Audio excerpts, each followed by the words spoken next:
TMC के सांसद हैं तापस पाल और उनका यह बयान कि अगर किसी भी व्यक्ति ने तृणमूल कांग्रेस के किसी भी समर्थक या उसके परिवार की तरफ आंखें भी तरेरी तो न सिर्फ हम उसकी हत्या कर सकते हैं बल्कि बलात्कार करने में भी हमें कोई भी अफसोस नहीं होगा। सार्वजनिक तौर पर अपनी इस बात को सामने रखते दिखाई दिए थे तापस पाल पूरी रैली में। और उसके बाद अब जब पूरे देश भर में से लेकर विरोध के स्वर बुलंद होते दिखाई दिए तो माफी का एक माफीनामा, एक चिट्ठी। क्या ये माफीनामा अपने आप में काफी है? जो कहना था कह गए, जिसे संदेश देना था दे चुके, जिसे धमकाना था धमका चुके, बलात्कार जैसी घिनौनी कृत्य को भी सही ठहरा चुके। और उसके बाद माफी, क्या ऐसे लोगों को माफ कर देना चाहिए? देखिए रिपोर्ट।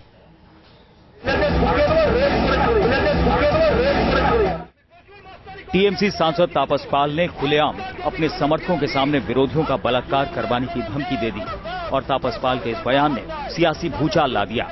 खुद तापस पाल की पत्नी ने सार्वजनिक तौर पर अपने पति के ऐसे शर्मनाक बयान पर माफी भी मांगी।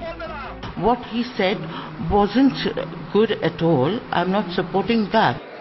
तापस पाल की पत्नी को उनके बयान का दुख है, लेकिन राज्य में महिला मुख्यमंत्री होने के बावजूद रेप को हथियार बना देने का ऐलान करने वाले इस सांसद पर कोई कार्रवाई नहीं हुई। ममता बनर्जी अपने हर भाषण में विरोधियों पर गुंडागर्दी करने के आरोप लगाती हैं, लेकिन जब उन्हीं की पार्टी का नेता ऐसे आपत्तिजनक बयान दे रहा है तब दीदी की खामोशी सवाल खड़े करती है। हम आपको एक बार फिर सुनाते हैं किस तरह तापस पाल ने अपने विरोधियों को रेप कराने की धमकी दे दी।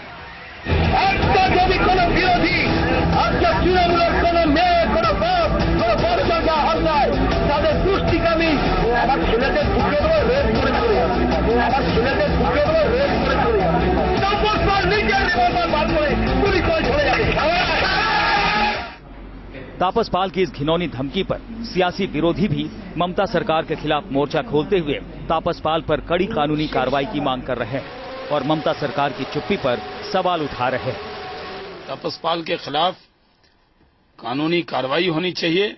ममता बनर्जी को खुद बाहर आकर जवाब देना चाहिए। वो सिर्फ इस मुद्दे पर खामोश रहेंगी तो देश खामोश नहीं रहेगा। इस प्रकार के बयान पूरे हिंदुस्तान की महिलाओं के सामने एक चुनौती है।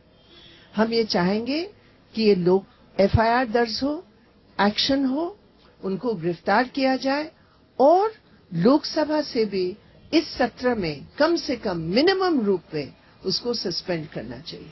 हालांकि तापस पाल ने पार्टी का आदेश मानते हुए माफी मांग ली है, लेकिन बड़ा सवाल ये है कि जो शख्स जनता का प्रतिनिधि है उसके ऐसे बयान के दाग सिर्फ माफी से धुल जाएंगे।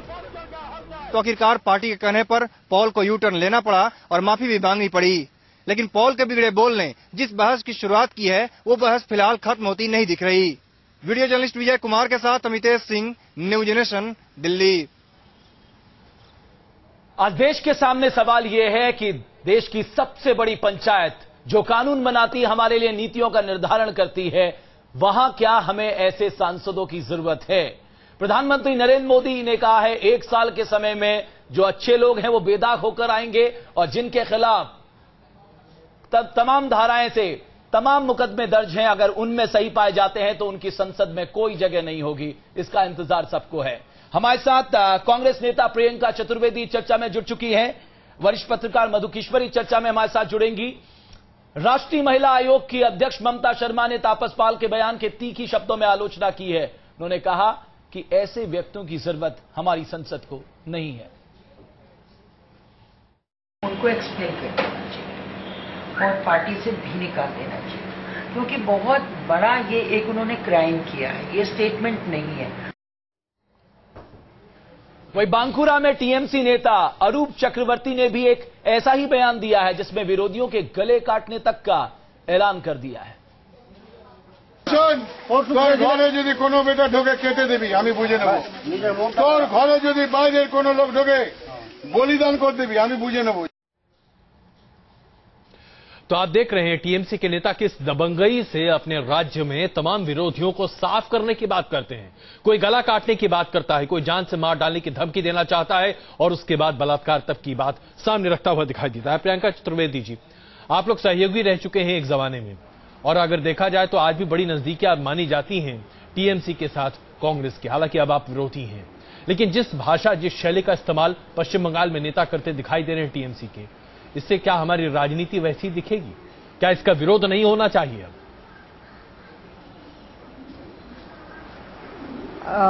अजय जी, अगर आप देखेंगे, सहयोगी होने का मतलब ये नहीं है कि वो हर गलत बात करें हम उसमें सहयोग उनका दें। हमारा अलायंस था और अलायंस कुछ मुद्दों के हिसाब से था, ना कि जो भी वो करें उसका ब्लैंक एंडोर्समेंट होगा। हमने सबसे पहले जाकर कड़ी निंदा की है। असेंबली में भी आज वॉकआउट कांग्रेस ने ही किया है इस मुद्दे को लेकर, और हम बिल्कुल ही क्लियर हैं कि एक एफआईआर रजिस्टर होनी चाहिए और अगर इन पे कानूनी जो भी कार्रवाई होती है होनी चाहिए, उनको स्टेप डाउन करना चाहिए। कहने को चीफ मिनिस्टर वहां की महिला हैं, उनको सबसे आगे बढ़कर इस मामले में बोलना चाहिए था और एक कदम उठाना चाहिए था, जो रेस्ट ऑफ द स्टेट्स के लिए भी एक वो बनता, एक मैं कहूंगी एक नियम होता कि वो लोग अगर इस तरीके की भाषणबाजी होगी या बयानबाजी होगी तो हम उसको बिल्कुल टॉलरेट नहीं करेंगे। ये प्रॉब्लम ये है कि एमपी किसी तरीके की अकाउंटेबिलिटी नहीं है, वो लोग इस तरीके के स्टेटमेंट दे देते हैं जिसकी वजह से वो लोग स्टेटमेंट जी, लेकिन नजीर बनेगा कैसे? कोई भी पार्टी जी, आज सवाल इस देश के सामने ये है कि लॉ ब्रेकर्स लॉ मेकर्स होने चाहिए।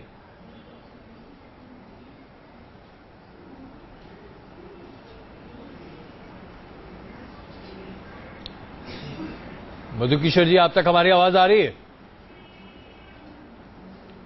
मधुकिशोर जी जी आ गई। मैं आपने अगर मुझसे पूछा तो मैं आपको ये जी आ रही है। हाँ बिल्कुल, सवाल आप ही से था मधुकिशोर जी। मैं जवाब दूं? जी बिल्कुल। अच्छा, देखिए, मुझे दुख इस बात का है कि हम सिर्फ बयान पर जा रहे हैं, परंतु अगर हम सीपीएम काल से पश्चिम बंगाल की, वेस्ट बंगाल की पॉलिटिक्स देखें तो वो यही गुंडागर्दी, बलात्कार, हाथ काट देना, आगजनी, घरों को लूट लेना, बिल्कुल आतंकवाद फैलाया हुआ था सीपीएम ने। और तृणमूल कांग्रेस ने भी अगर उनसे टक्कर ली और जीत के आए तो इसलिए क्योंकि उन्होंने गुंडागर्दी का जवाब, ईंट का जवाब पत्थर से दिया। और ममता बनर्जी ने वो सारे हथियार अपनाए जिनका वो विरोध करती थी जब सीपीएम शासन में था। तो सवाल सिर्फ बयानों का नहीं है, ये जंगल राज जो वेस्ट बंगाल में कई दशकों से चल रहा है, कृपया उस पर ध्यान दीजिए।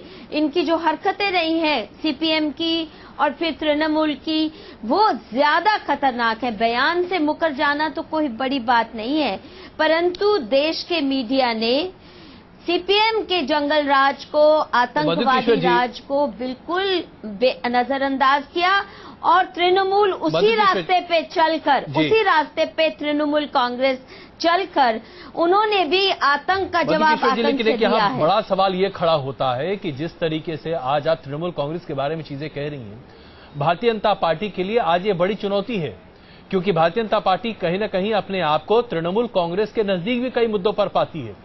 यहां तक कि मोदी जी भी कहते हैं कि हम सबों को एक साथ मिलकर काम करना चाहिए। लेकिन जब इस तरीके के नेता किसी पार्टी में हो और उसका समर्थन हर कोई करता दिखाई दे तो नेताओं का मनोबल बढ़ता है। इस तरह के बयान न सिर्फ दिए जाते हैं बल्कि देकर एक मौखिक तौर पर, एक औपचारिक तौर पर माफी मांग ली जाती है, तो ये बचने का रास्ता बन जाता है। क्या इसके बारे में, जैसे कि मेरे सहयोगी रमेश सवाल कर रहे थे, क्या एक नजीर नहीं बनाई जानी चाहिए? क्या इसे एग्जाम्पल के तौर पर पेश नहीं करना चाहिए कि अगर आप इस तरह का बयान देते हैं तो राजनीतिक क्षेत्र में आपकी कोई जगह नहीं है, आप बाहर जाइए?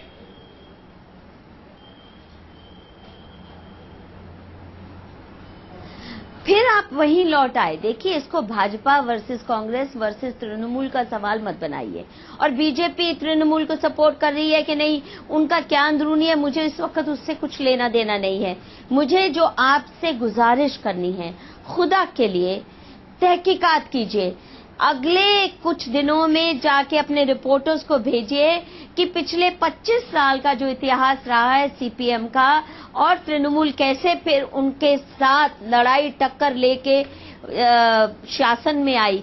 ये इतिहास अगर हम नहीं समझेंगे, जो देश के लिए बहुत भयानक है, हम केवल बयान तक इसको मत सीमित रखें, क्योंकि परिस्थिति कहीं ज्यादा भीषण है और वो बॉर्डर स्टेट है।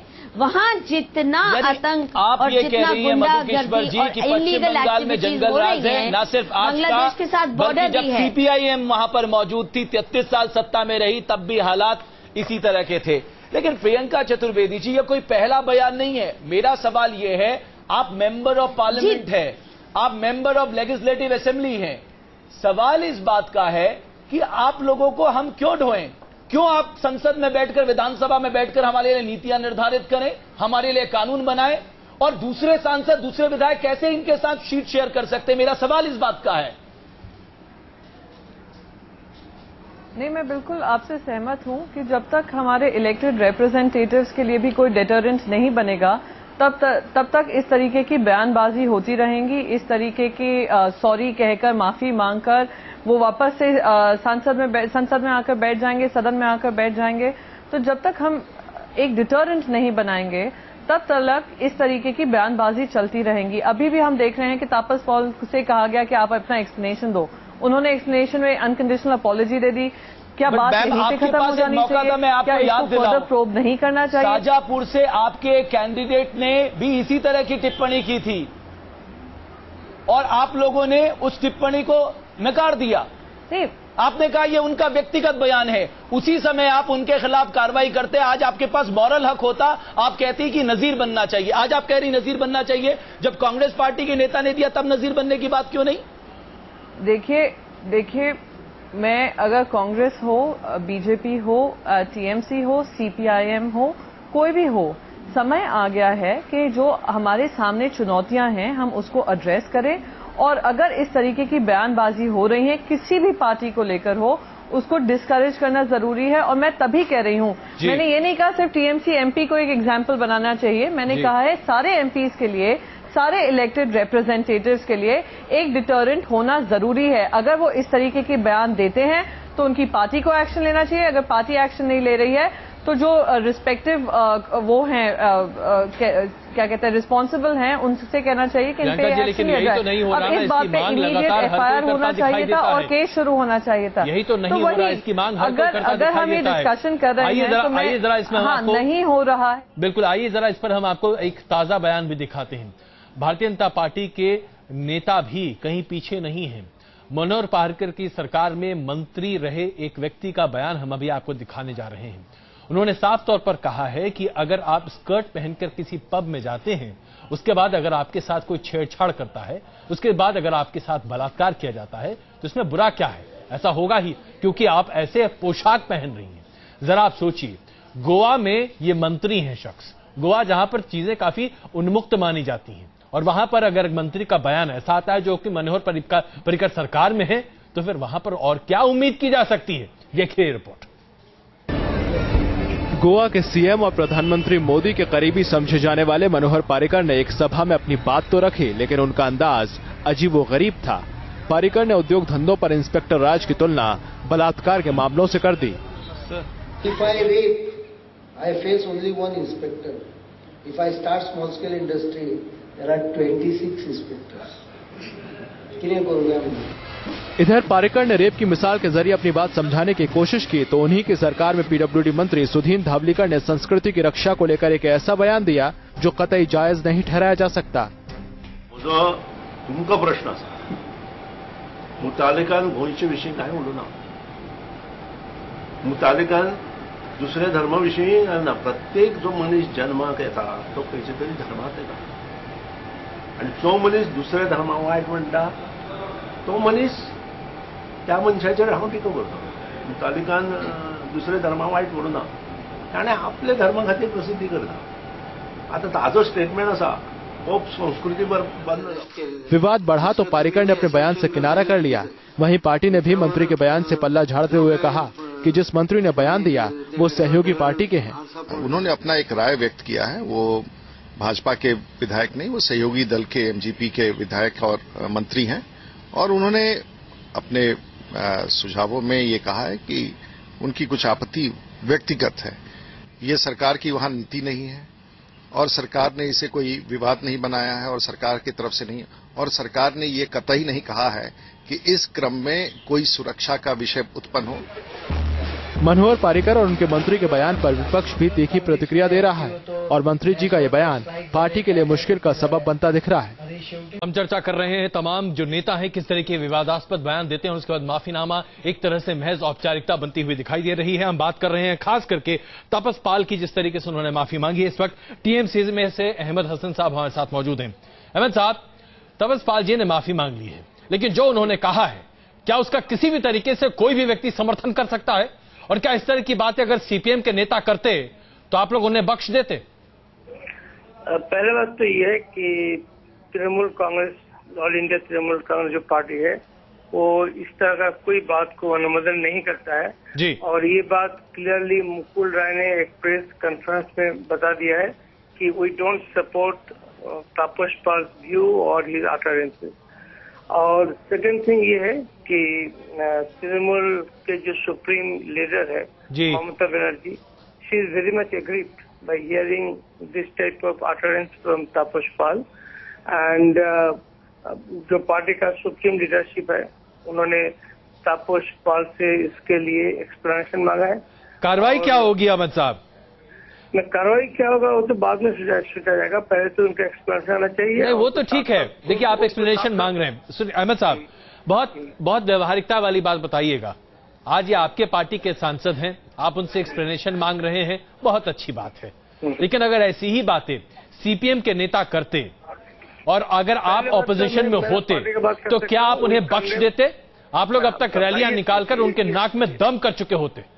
Thing is we condemn this type of behaviour और this type of utterance from any person, whether he is from our party और from any other party. And previously also we have seen that CPM also uttered this type of things, not only uttered, they practically practiced. Ahmad Hasan sahab, हमें अपनी देश की parliament के लिए ऐसे सांसद नहीं चाहिए। We should also do that. I am not telling that we should also do that. We have condemned Tapas Pal this type sir, of वो आपने कंडेम किया, वो बात सही है। आपने उनका माफीनामा अपनी वेबसाइट में अपलोड कर दिया, ठीक बात है। भारत जैसे देश को ऐसे सांसदों की जरूरत नहीं है। आगे क्या? बात तो सही है। अभी देखिए ना, अपना हम लोग संसद में न्यूज़पेपर में आप लोग देखे होंगे बहुत सारे इस तरह लोग इलेक्टेड हुए हैं जिनका नाम में क्या कहें क्रिमिनल केसेस अध्ययन, ये तो हम लोग देखते हैं। तो इसके लिए सबको मिलकर सोचना पड़ेगा। लेकिन तापस पाल सर, आप शुरुआत कर दीजिए ना, तापस पाल के खिलाफ कार्रवाई करके आप शुरुआत कर दीजिए। आप एक नजीर पेश करिए देश के सांसदों के सामने, देश की पॉलिटिकल पार्टीज के सामने कि हमने तापस पाल के खिलाफ कार्रवाई की। अब आपकी जिम्मेदारी है। उसका लिए दिखाया जाएगा। अभी उसका लिए जो हम लोग का लीडरशिप वो बैठेंगे और इस सिलसिले में क्या हिदायत आता है आप लोग देखते रहिए। अहमद साहब, आप अगर हमारे साथ बने रहें, क्योंकि हमारे साथ पैनल पर कांग्रेस से प्रियंका चतुर्वेदी, वरिष्ठ पत्रकार मधु कीश्वर और बीजेपी से सुधा मलैया जी भी हैं। अगर आप चाहें तो हम सबसे आपकी भी बात कराना चाहेंगे। सुधा मलैया जी, तृणमूल कांग्रेस का कहना है कि वो जांच कर रही है, एक्सप्लेनेशन कॉल किया जा चुका है और कार्रवाई अगर जो भी जरूरत होगी वो की जाएगी। क्या आपको लगता है कि तमाम राजनीतिक दलों के लिए यही अपने आप में काफी है? क्या इसी तरीके से सिर्फ एक्सप्लेनेशन कॉल कर देना काफी है? भारतीय जनता पार्टी के नेता भी इस तरह के बयान देते हैं, कांग्रेस पार्टी के नेता भी इस तरह के बयान देते हैं, सीपीएम के नेता भी इस तरह के बयान देते हैं। कोई भी नेता किसी से पीछे नहीं है।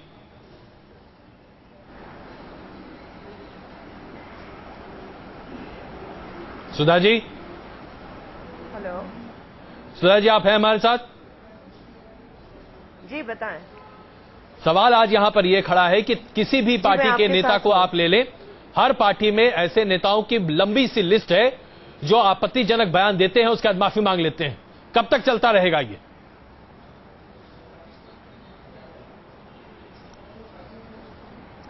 ये बिल्कुल नहीं चलना चाहिए। इससे बहुत इसका भर्त्सना की जानी चाहिए। ये निंदनीय है। और जिस प्रकार से लेकिन तापस पाल ने कहा है और उसके बाद ये माफीनामा दिया है, मैं ये कहना चाहती हूँ कि ये कोई बात नहीं होती है अगर कि पार्टी जांच करे। पार्टी जांच करने का विषय नहीं बनता है। प्रिवेंटिव मेजर्स लेने के लिए इस प्रकार के लोगों को ये भी रेप करने जैसा अपराध है। इस प्रकार से अपमानित करना, इस प्रकार से ह्यूमिलेटिंग रिमार्क्स करना, ये तो मतलब सरेआम की आप जाके करिए। ये अपराध नहीं है क्या? जब हम कहते हैं कि सुधा जी, फिर आपको क्या जब हम धारा 302 के अलावा पारिकर साहब के मंत्रिमंडल में शामिल मंत्री का बयान सुनिए तो मेरी बात पूरी तो होने दीजिए भाई साहब। जी, मुझे लगता है वह भी आपत्तिजनक लगता है। उन्होंने क्या कहा है? उन्होंने कहा है कि जाके रेप करो किसी को। कुछ ऐसा ही कहा है उन्होंने। बोला है क्या उन्होंने? उन्होंने यही कहा कि रेप विक्टिम तो एक बार पुलिस के सामने जाता है, लेकिन जो तमाम व्यवसायिक हैं उनके लिए तो ऐसा लगता है जैसे कि बार बार रेप करने की स्थिति बनती है। आप बताइए, बलात्कार के मामले पर इस तरह का गैर जिम्मेदाराना बयान अगर कोई मंत्री दे दे तो उसके बाद बचता क्या है? ये भी रिमाइंडर देने की जरूरत है कि मध्य प्रदेश के गृह मंत्री क्या किस तरीके की शब्द यूज करते हैं, गुड रेप बैड रेप, क्या होते हैं ये सब? ये तो वही तो मैं आपसे पूछ रहा हूं, आपके पार्टी के मंत्री अगर इस तरह का बयान देते हैं तो वहां आपने क्या कार्रवाई की है? पूरी होने नहीं देंगे तो आप ही अपने कमेंट्स करेंगे। अरे भाई मेरी बात तो सुने आप, मुझे बोलने तो देंगे तब तो मैं बताऊंगी कुछ। जी बताइए। आप मुझे जवाब तो देने दीजिए, मेरा जवाब पूरा होने दीजिए, फिर आप बात करिए। मैं ये कह रही हूँ कि इस प्रकार से उन्होंने जिस प्रकार से कहा, उन्होंने सीधे ये कहा है। सुधा जी क्षमा चाहूंगा आपसे, इस पूरे मामले पर पश्चिम बंगाल की मुख्यमंत्री ममता बनर्जी अपना बयान दे रही है। आइए जरा पहले वो सुन लेते हैं, उसका चर्चा आगे बढ़ाते हैं। Party people Mukul Roy general Derek O'Brien said we condemn this, it is my party decision, and they said he has to apologize for all these things. It is not the word that we are supporting, because we don't support this. My party is very transparent. It is an individual, his utterance that he should not do it. The film area and the political area is different. So we have said that you have to apologize for this unconditional apology. Number 2, we have already asked the clarification of party. Number 3, we will not allow this type of things. So he has to apologize to the public unconditionally. If we don't do it, then party will take action. If the unconditional apology is tendered, that will be sufficient as far as the party is. What do you think that I will kill him? No, I mean, what can I do? Whatever I can do, we can do it through our policy, through our system. What is the system? I cannot say he's a mature man. If anybody uttering some insensitive utterance, party already alerted him. Party already cautioned him. See, আমরা ওকে সতর্ক করেছি, আমরা clarification call করেছি, এসব যেন আর কোনোদিনও না বলে এবং বলা যাবে না। 3 নম্বর, অন্য কোনো পার্টি আমায় দেখাতেন তো সিপিএম এর কত নেতা আমার বিরুদ্ধে কত বলেছে, কি না বলেছে, হোয়াট ইজ দ্য আটারিং, কি না বলেছে সিপিএম কংগ্রেস থেকে শুরু করে আরো কয়েকজন। আমি কিন্তু কোনোদিন দেখিনি আপনারা সেটা নিয়ে প্রতিবাদ করেছে, বাট আমি প্রতিবাদ করবো তার কারণ আমি মনে করি এটা করা উচিত হয় এবং আমার পার্টি যেটা করেছে ইট ইজ নট মানে ইন্ডিভিজুয়াল মুকুল রয়ের decision or the Derek O'Brien decision. Sometimes please realize I cannot utter every word, I cannot reply your all questions. My party will reply. I have the party spokesperson. Yesterday he said categorically that we don't endorse these views. Number 1. Number 2, today also he said, our party said we condemn this. Number 1, we condemn this. Number 2, we don't endorse. Number 3, they asked the short clarification. Number 4, what he said that he has to apologize to the people, unconditional apologize that this is not mistake. This is a I don't know. This is the big blunder. They should not do it. I cannot say anything more. तो अभी आपने देखा ममता बनर्जी कह रही है कि बिना शर्त खेद व्यक्त करना पड़ेगा तपस्पाल को सबों के सामने अपने बयान को देने के लिए, और इससे आगे वो क्या कर सकती हैं। जाहिर सी बात है, बहुत बड़ा सवाल यहां खड़ा होता है। अहमद साहब, आप हमारे साथ मौजूद हैं। आपकी पार्टी के अध्यक्षा का यह कहना, इससे ज्यादा क्या कर सकती हैं? क्या वो उस व्यक्ति को बाहर नहीं निकाल सकती पार्टी से? ऐसा नहीं, अभी अहमद साहब हमारे साथ नहीं है। वो ममता बनर्जी कह रही है वो एक मैच्योर्ड मैंने में क्या कर सकती हूँ। अरे आप पार्टी की सर्वा हैं, आप ऐसे सांसदों को लेकर देश का संसद चलाएंगी, आप अपने राज्य को चलाएंगी। अहमद साहब से जी मधु किश्वर जी, मैं आपसे जानना चाहता हूं, ममता बनर्जी का कहना है कि वो मैच्योर्ड व्यक्ति हैं। आप मेरे से तो सवाल पूरा होने दीजिए। जी सुधा जी बोलिए प्लीज, जल्दी, हमारे पास वक्त कम है। देखिए मैंने आपसे नहीं, आपके पास मेरे लिए वक्त कम है, आप मेरा वक्त दूसरों को दे रहे हैं और आप मुझसे बात नहीं कर रहे हैं पूरी। नहीं सुधा जी, ऐसी बात नहीं है, आप अपनी बात शायद पूरी कर नहीं पा रही थी। चाहती हूँ कि इस प्रकार के जो बयानबाजी है ये बहुत ज्यादा गलत है। नहीं, मैं कैसे नहीं कर पा रही थी, आप बीच में बोल रहे थे, आपने फिर बीच में अहमद साहब ले लिए, फिर ये ले सुधा जी ऐसा ही होता है। अब इसके बारे में आप क्या कह सकते हैं? हम चलिए, हम आप सबों का बहुत धन्यवाद देना चाहेंगे क्योंकि हमारे पास वक्त नहीं है इस चर्चा को और आगे बढ़ाने का। क्षमा चाहेंगे हम आपसे, लेकिन इसमें पूरे एक बहुत बड़ी बात यहां निकल कर ये आ रही है कि अगर नेता ये तय कर लें कि अब हम और कुछ नहीं कर सकते खेद प्रकट करने के अलावा, तो इसमें कोई शक नहीं है कि तमाम नेता इसी तरीके से गैर जिम्मेदाराना बयान देते रहेंगे। रमेश, और फिर क्या जरूरत है आपको इस देश में क्रिमिनल लॉ अमेंडमेंट एक्ट जैसे कठोर कानून लाने की, जब देश को चलाने वाले सांसद, नीतियां बनाने वाले सांसद इतने गैर जिम्मेदाराना बयान एक के बाद एक हर पार्टी के देते रहते हैं। बहुत बहुत शुक्रिया आप सभी का।